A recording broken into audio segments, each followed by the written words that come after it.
Guys, pumunta ako ng flower garden. Pinili na rin ako ng ito, mga okra, pechay, at talong. Ito siya sa online kong binili. Kinchay. Nakabili na rin ako ng lupa. Binili namin ng mister ko. Ito, itry ko itong dalawang sako.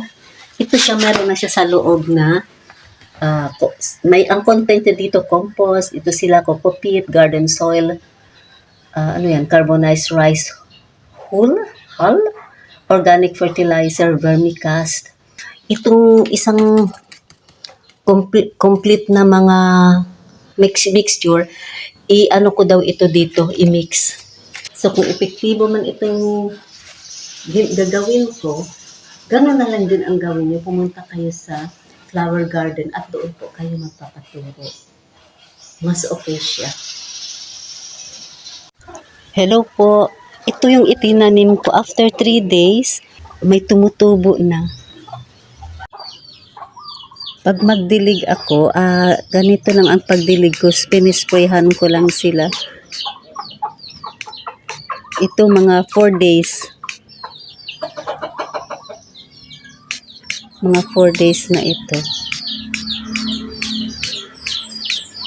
Itong pechay, okra, talong tumubo. Pero itong kinchay na binili ko online, hindi talaga tumubo, guys.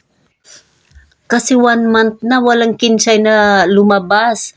So, ito na lang, itong tatlong ito. Kaya lang nagkamali ako kasi ang talong nilagay ko sa container ng okra.